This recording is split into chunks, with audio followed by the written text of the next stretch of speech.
kayak dompet, gede-gede. Gede-gede juga. Ada yang ngumpul gak?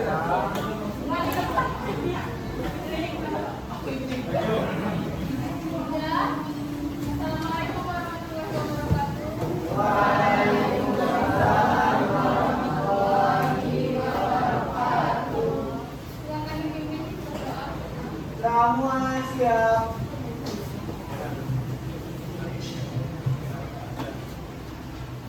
Ambil kita berdoa. Berdoa mulai.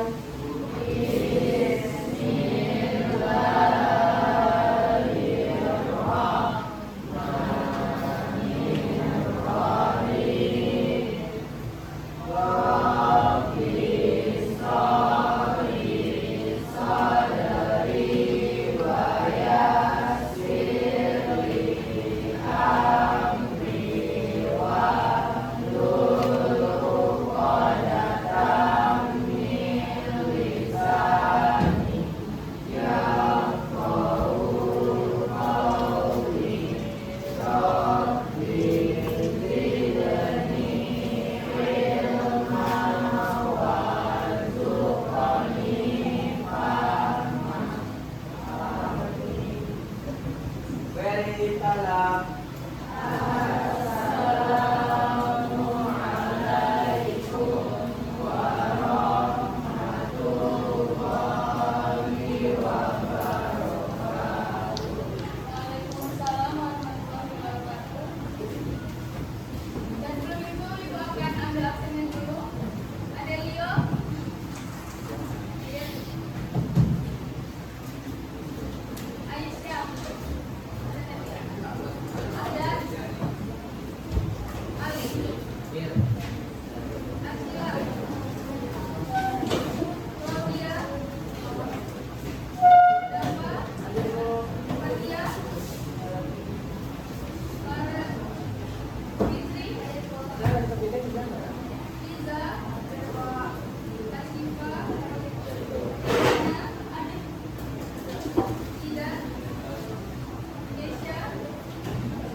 Virus itu dianggap berbahaya.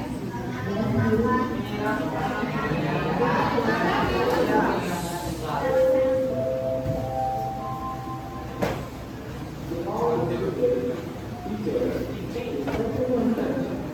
itu tidak menyerap sel inangnya kan, sehingga sel inang itu menjadi mati. Selain itu dia juga mengaktifkan sistem imun kan. Ketika virus itu masuk ke dalam tubuh, maka respon imun kita adalah untuk menahan virus-virus itu masuk untuk menyerang kita melalui sel darah putih ya, leukosit. Nah, jadi sekarang kita mengulas dulu materi-materi yang sudah kita bahas minggu lalu, mulai dari sejarah penemuan. Ada yang masih ingat sejarah penemuan? Dimulai dari Adolf Meyer ya. Pada tahun 1882. Apa yang dikatakan atau dikemukakan dari Adolf Meyer? Ditemukannya bercak kuning pada daun tembakau. Tapi dia belum mengidentifikasi apakah itu virus ataupun bakteri. Dia belum menemukan itu ya. Dia masih melihat bahwasanya itu adalah patogen yang menyerang tanaman tembakau. Lalu yang kedua ada Dimitri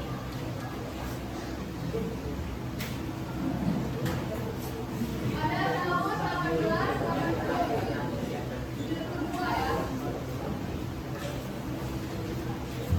Nah, Dimitri ini setelah 10 tahun setelah dari mengemukakan dari Adolf Meyer, itu Dimitri mengemukakan lagi bahwasanya dia melakukan ekstrak dari tembakau itu disuntikan kepada tembakau yang masih sehat. Jadinya dia tembakau yang masih sehat ini dia terjadi infeksi ya, infeksi dari tanaman tembakau yang sudah terkena tadi dari patogennya.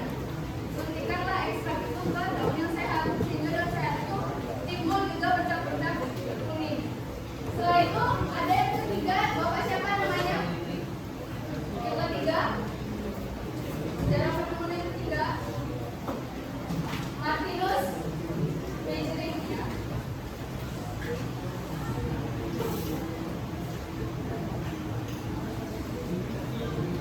Ini pada tahun 1897, 5 tahun setelah dari Dimitri Ivanovsky mengemukakan pendapatnya. Nah, si Martinus ini dia kemudian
punya DNA saja atau dia punya RNA. Kalau manusia punya dua asam nukleat ya. Ada ribonukleik acid dan deoksiribonukleik acid. Lalu yang keempat, dia mampu bereproduksi.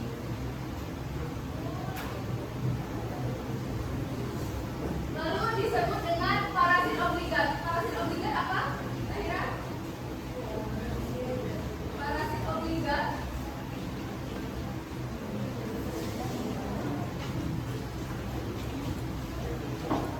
Ella tahu apa? Jaringan hidup. Jadi parasit obligat adalah dia hanya bisa menempel atau hidup pada jaringan yang hidup. Nah tadi ini di virus ini sebenarnya ada kunci 3D-nya. Kunci 3D untuk menghafalnya ya. Itu ada air,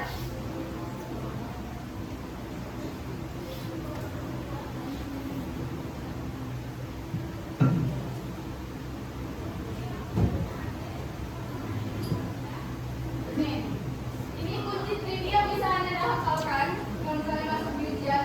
Air adalah untuk Adolf Meyer. Lalu Diski itu Dimitri Ivanovsky. Nah, untuk penyaring ini adalah Martinus Beijering. Dan well untuk Wendell M. Stanley. Nah, jadi bisa dihafalkan itu air Diski menyaring well. Well kan? Nah, ini bisa Anda hafalkan nantinya kalau misalnya masuk ke ujian, jadi lebih gampang dihafalkan.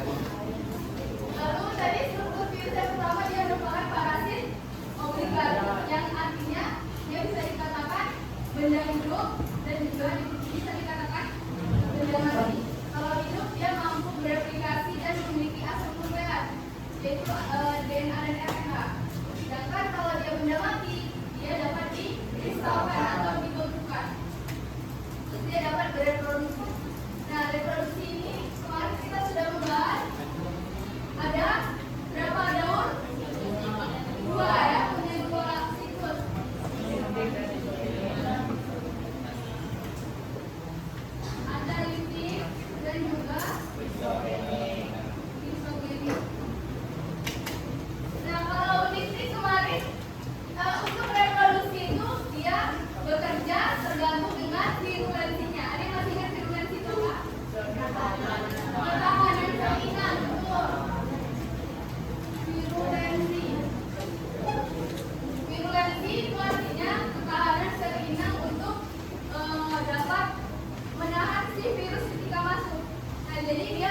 di daun isogenik, dia akan melakukan penggabungan dan juga pembelahan. Pembelahan ya. Dia akan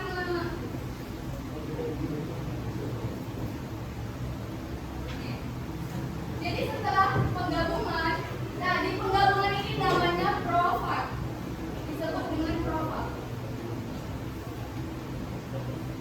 Disebut dengan profag. Baru masuk ke pembelahan. Di pembelahan dia akan membelah menjadi dua sel anakan yang selnya itu mengikuti sama materi genetiknya dengan induknya atau sel inangnya. Lalu yang kelima ada pemisahan. Nah di fase pemisahan dia akan kembali lagi nanti ke fase titik lagi, ke fase ini lagi, sampai dengan dia ke daur titik lagi. Nah sampai di sini ada yang ditanyakan? Tidak. Nah kalau yang ini kunci trivinya adi gabung sipalit. Nah, adi itu tadi adsorpsi, injeksi, ekofase, baru dia gabung. Nggak pernah ekofase ya, dia belum ada ekofase, ekofasenya di nomor 5. Nah, jadi adi gabung, gabung ini mulai dari penggabungan, pembelahan dan pemisahan, baru masuk lagi ke sintesis dan juga sintek ya. Nah, sampai di sini ada yang ditanyakan. Sekarang masuk struktur virus ya, tadi ketinggalan bentuk virus. Apa aja bentuk dari virus? Bola, huruf T ya, tuh filamen. Filamen itu benang-benang, poliintris. Poliintris. Lalu bentuk T. Siapa yang mau menggambarkan bentuk T di depan? Tidak. Aku kasih nilai plus. Ada yang mau? Tidak. Boleh. Akan gambarkan di sini.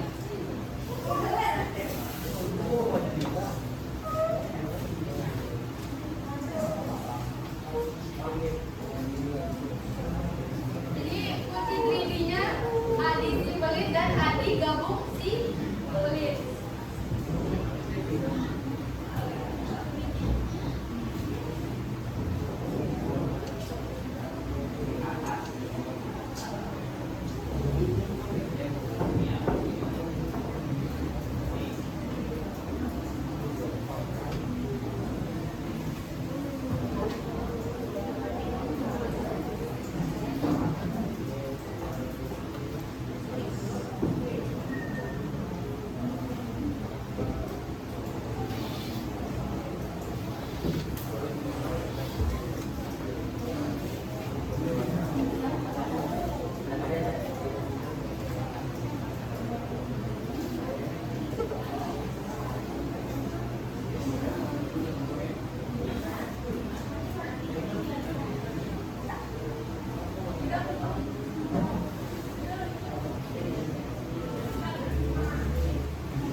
Kemarin catatannya sudah kan? Ada 2 catatannya. Ada yang belum menentukan? Kemarin? Iya, yang maksudnya yang latihan. Iya, yang reproduksi ya, replikasi virus kan?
klasifikasi dari virus. Nah, jadi bukan hanya tanaman, hewan, dan manusia aja, ya. Jadi virus juga punya klasifikasinya juga tersendiri. Lalu ada peserta didik dapat menganalisa peranan dari virus dan yang menguntungkan dan juga virus yang merugikan. Lalu peserta didik dapat menjelaskan penyakit pada hewan, tumbuhan yang disebabkan oleh virus dan menganalisa pencegahan atau pengobatan infeksi dari virus. Nah, sekarang kita masuk dulu ke klasifikasi virus. Nah, jadi pada sejak tahun 1971, International Union of Microbiological Society Division itu dia menugaskan kepada ICTV, International Committee on Taxonomy of Virus. Nah, jadi dia menugaskan ICTV ini untuk mengembangkan, memperbaiki, dan mempertahankan taksonomi dari virus secara universal, ya.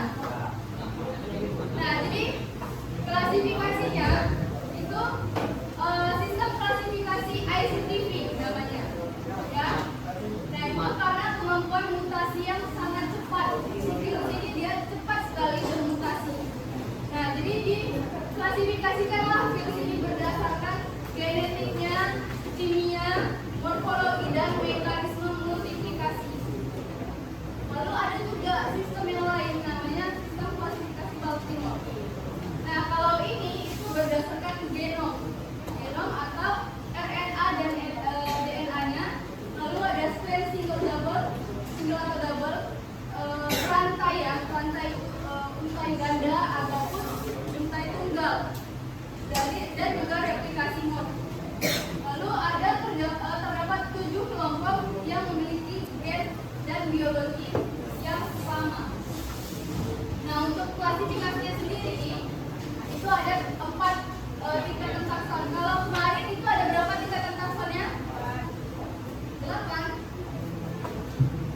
kalau masuk subfilum, kan? Sebenarnya dia dalam umumnya itu ada 7, ya. Mulai dari yang kemarin kingdom, kalau hewan kingdom, kalau tumbuhan regnum. Lalu yang kedua ada divisio atau filum. Kalau hewan filum, kalau tumbuhan divisio. Lalu ada kedua kelas. Boleh dimasukkan subfilum, boleh juga tidak. Nah, kalau nggak pakai subfilum berarti di bawahnya ada kelas. Kelas ada ordo, famili, genus, baru spesies. Nah, tapi kalau di virus dia hanya punya 4 tingkatan. Nah, gimana cara menentukannya, Bu? Nah, yang pertama pemberian nama. Jadi tingkatan ada 4 itu ada ordo, famili, genus, dan juga spesies. Nah, kalau untuk pemberian nama ordo diakhiri dengan ales belakangnya. Ales, ya. Ini hampir sama juga dengan tumbuhan kemarin. Tumbuhan diakhiri dengan ales, kan, ordonya. Lalu ada pemberian nama famili diakhiri dengan viridae.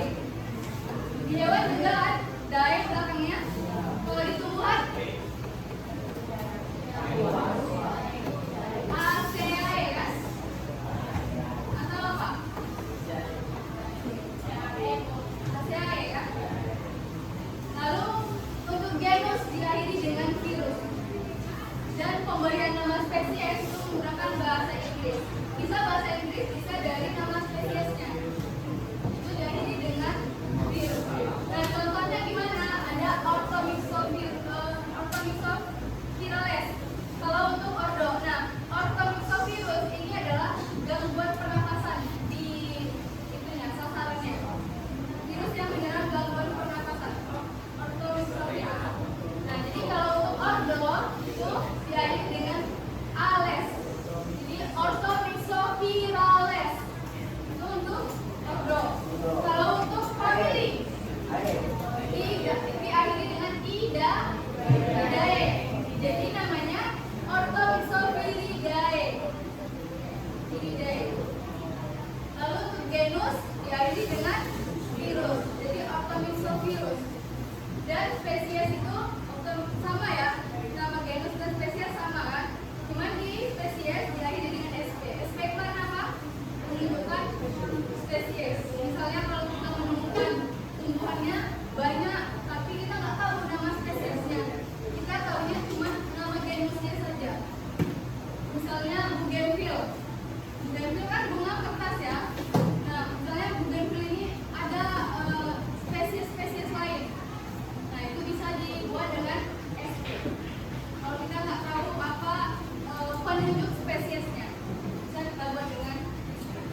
rabies.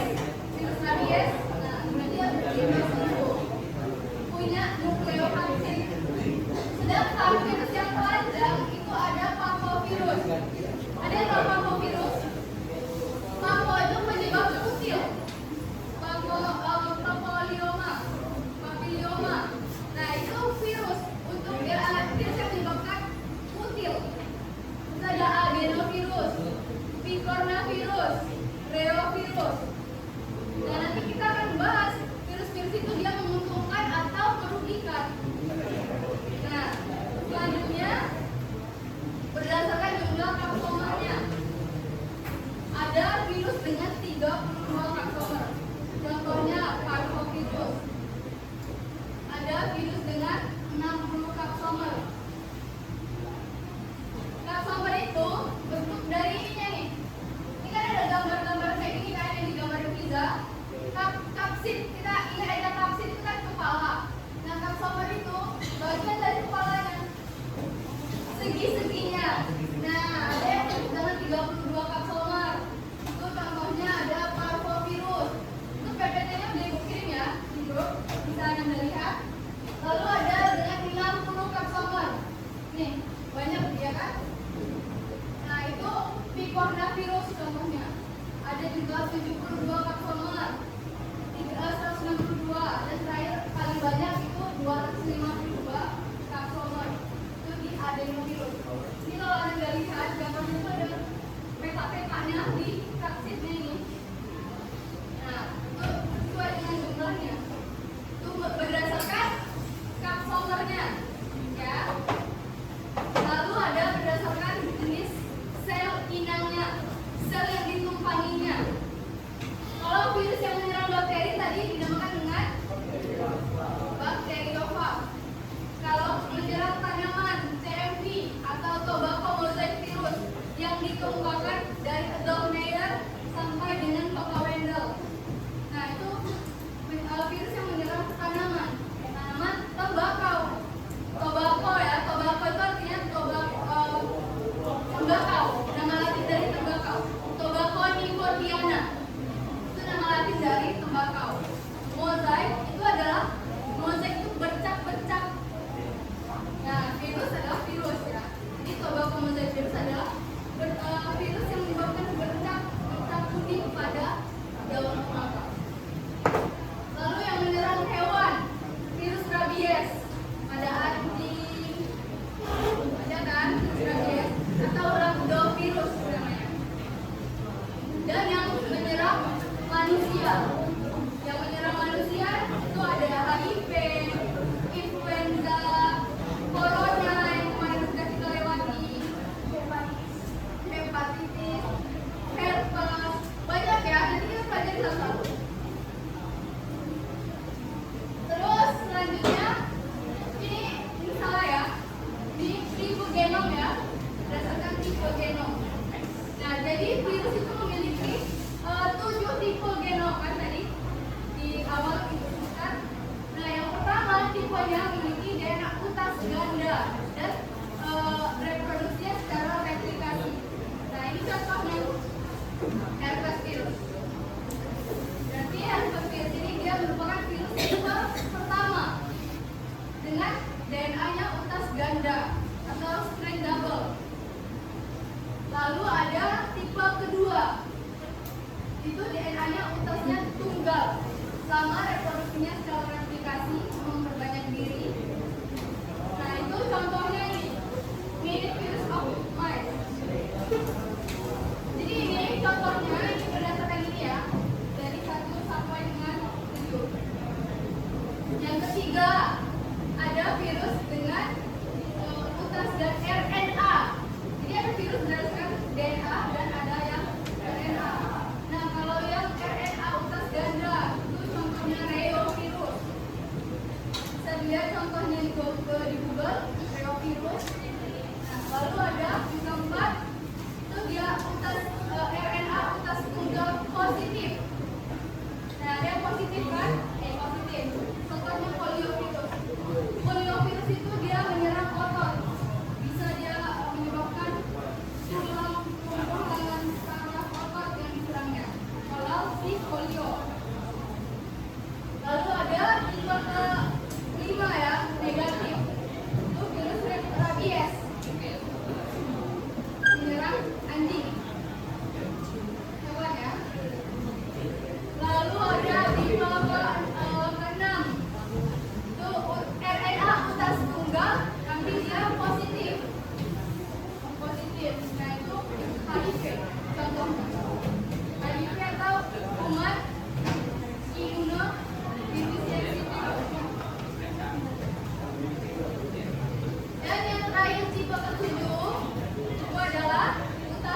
virus yang masuk ke dalam tubuh, maka dia akan dikalahkan oleh virus tersebut. Maka terjadilah penyakit di dalam tubuh kita. Nah, kalau AIDS ini dia menyerang sistem kekebalan tadi yang diserangnya. Jadi kita harus menghindari orang-orang yang AIDS ya. Tapi jangan dikucilkan orang-orang tersebut. Selanjutnya ada demam berdarah. Demam berdarah atau dengue itu disebabkan oleh flavivirus. Demam dengue ya atau demam berdarah itu disebabkan oleh flavivirus dari nyamuk Aedes aegypti. Jadi Aedes aegypti, nyamuk Aedes aegypti itu dia ada strip putih-putih di tubuhnya. Nah, jadi silakan Anda perhatikan kalau ada nyamuk yang menyerang tubuh Anda, kulit Anda.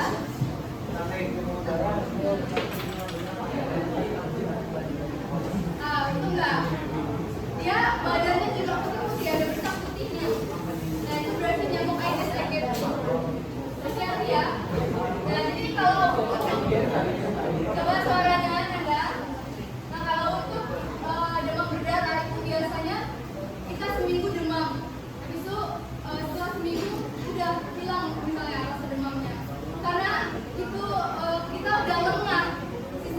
Sistem imun kita itu udah tidak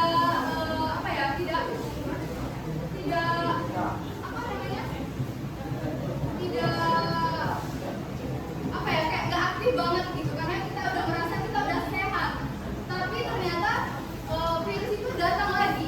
Jadi setelah misalnya seminggu udah sembuh dan kita lengah akan penyakitnya, dia menyerang kembali.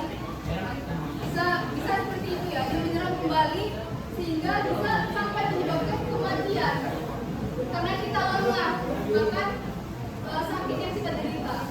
Kita kira biasanya orang itu mengira bahwa itu adalah demam biasa panas, tapi ternyata dia kembali menyerang sebelum kita itu, sehingga bisa menyebabkan pendarahan dan menyebabkan kematian kalau sudah parah penyakitnya.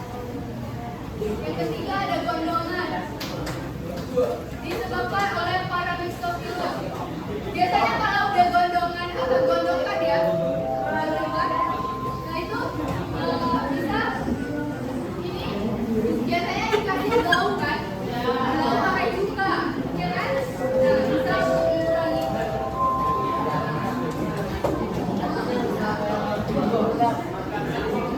Ya, bisa.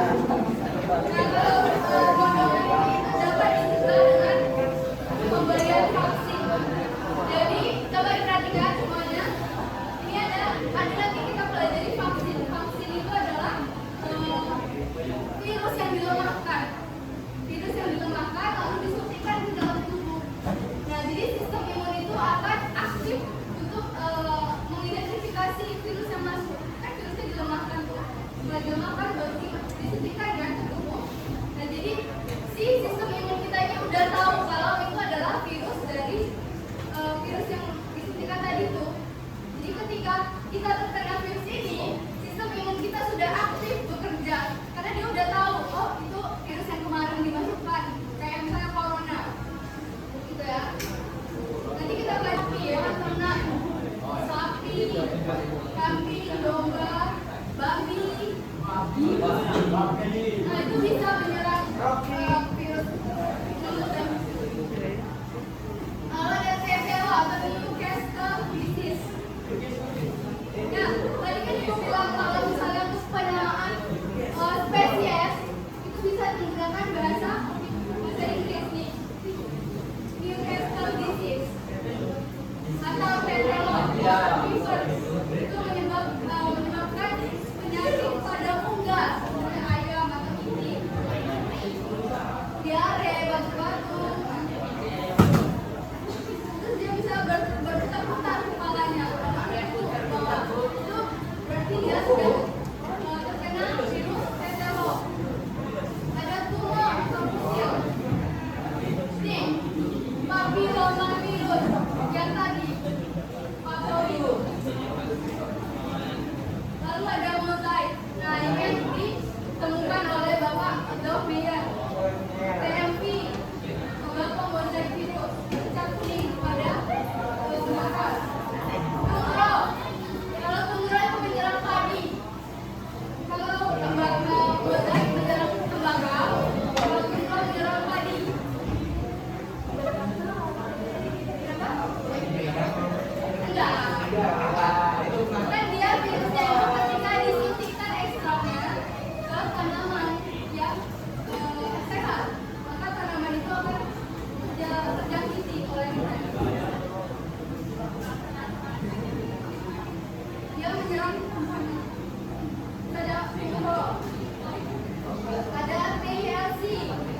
Bukan. Boleh bukan dari Batam ya. Kalau penerbangan di bandara itu harus pakai kartu vaksin. Dulu kan ada sampai harus minimal vaksin ketiga. Jadi kalau naik kalau liburan itu harus pakai vaksin jadi sampai 3. Padahal kalau 2 aja sebenarnya sudah bisa ya. Terus kembali lagi kepada sistem imun kita. Apakah sistem imun kita kuat atau tidak? Itu tergantung pada tubuh kita lagi. Nah, contoh virusnya ada virus polio untuk mencegah penyakit polio tadi. Oral polio vaksin, ada HPV, hepatitis B. Hepatitis B-nya itu bisa dengan pemberian interferon dan kemoterapi antivirus. Interferon itu apa? Nanti kita bahas. Nah, jadi kalau virus itu bisa digunakan dengan vaksin. Kalau bakteri bisa apa? Bisa dengan apa pencegahannya? Dengan antibiotik ya. Kalau bakteri dengan antibiotik, sedangkan kalau dengan virus itu dengan vaksin. Sekarang vaksin, vaksin merupakan zat atau substansi yang membantu tubuh melawan penyakit tertentu. Nah, tubuh yang sudah divaksin itu akan membentuk antibodi. Nah, yang tadi Ibu bilang virus itu disuntikkan ke dalam tubuh kita untuk membentuk antibodi. Jadi sistem imunnya itu sudah dia sudah tahu kalau itu vaksin ini. Jadi kalau ketika kita terkena vaksin, kita sudah ada antibodinya, sudah ada vaksin yang masuk ke dalam tubuh kita sehingga itu bisa mencegah dari penyakit tadi. Kalau misalnya virusnya masuk ke tubuh kita. Coba diperhatikan suaranya ada. Nah, vaksin virus itu terbuat dari tubuh virus yang mati atau juga bisa virus yang dilemahkan. Ya, itu dimasukkan untuk memperoleh sistem kekebalan tadi atau imunitas secara alamiah. Jadi disuntikkan ke dalam tubuh kita. Jadi respon imunnya itu cepat ketika masuk virus itu ke dalam tubuh karena dia sudah vaksin. Nah, jadi kayak corona tadi, ketika kita sudah vaksin corona, ternyata virus corona itu masuk ke dalam tubuh kita. Nah, itu sistem imunnya langsung bekerja untuk menahan agar tidak menyerang selnya, sel dalam tubuh kita. Kalau corona menyerang sel apa? Sel pernafasan kan? Saluran pernafasan. Ya, jadi itu sudah ada perisai lah, intinya ya. Diibaratkan sebagai perisai untuk menahan agar vaksin tidak masuk. Ini vaksin mati, vaksin virus mati. Ada kelemahannya, bisa Anda baca ya.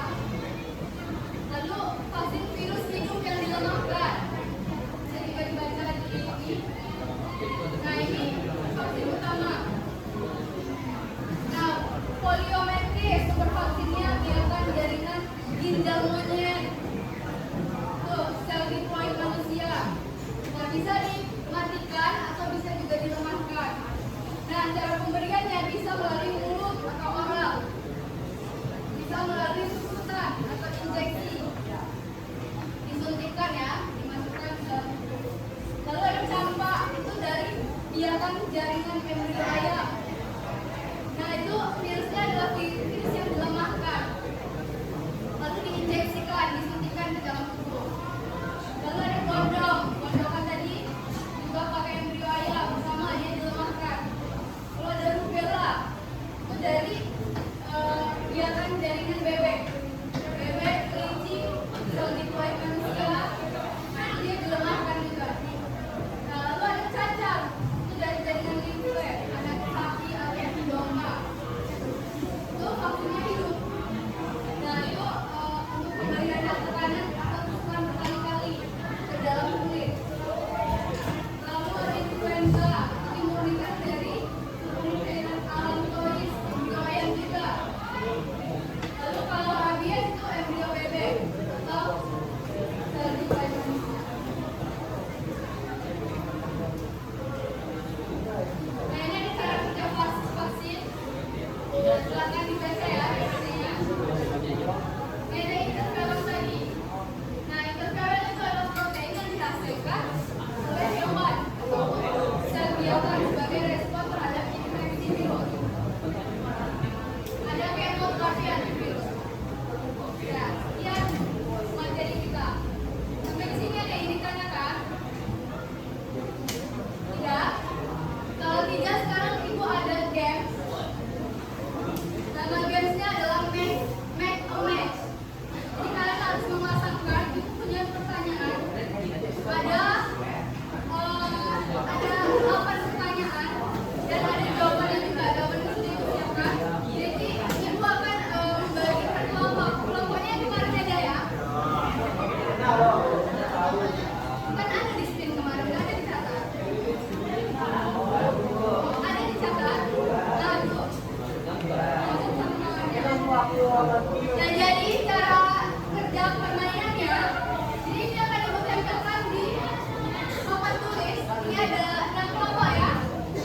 yang mendarat.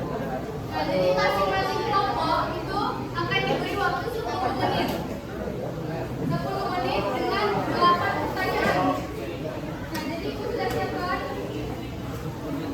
Ini ada jawaban-jawaban dari pertanyaan di sini. Jadi Anda nanti satu-satu misalnya Farel maju ke depan, dicarilah pertanyaan mana yang bisa dijawab. Cari jawabannya. Setelah itu tempelkan. Setelah itu bergantian dengan kawannya. Pindah ke belakang kawannya, selanjutnya kembali mengambil pertanyaan dan jawabannya. Siapa yang paling cepat dan jawabannya benar semua itu akan dapat reward. Ada hadiahnya.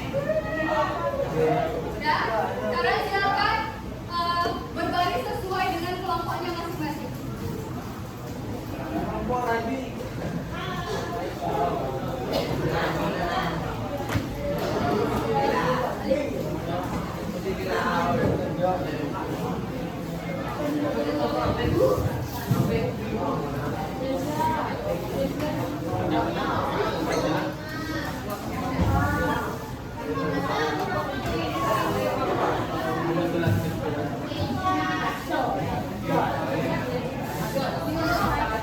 Ini sudah dicatat? Atau mau difoto? Aku ada Mas.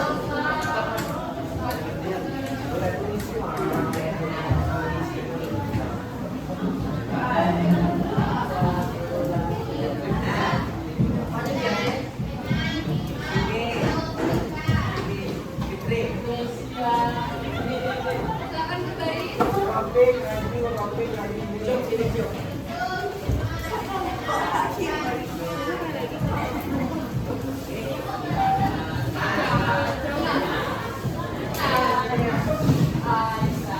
Ada materi lah. Ada materi yang tidak.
yang mau masuk Di situ.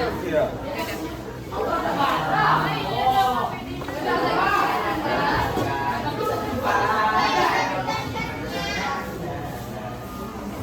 Cepat gerakannya.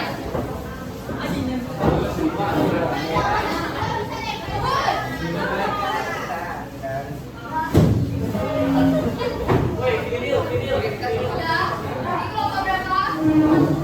Satu, kelompok dua, tiga, dua.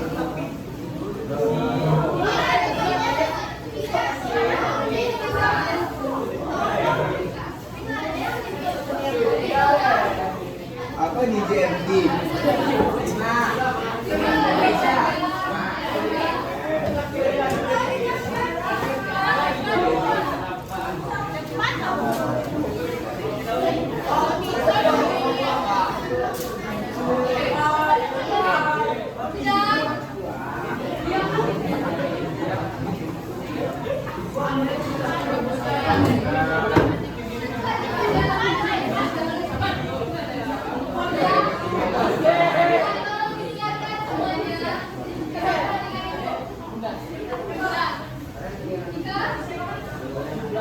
Jadi didengarkan dulu gerakan semuanya.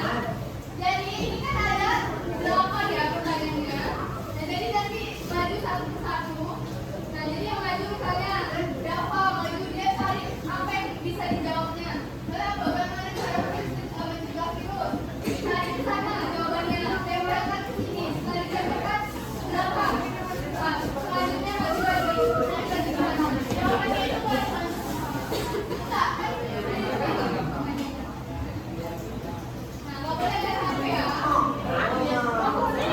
Kalian soal dulu, selesai soal baru dicari jawabannya. Setelah nanti kan sebenarnya kan nggak bisa jawab, lanjutkan aja.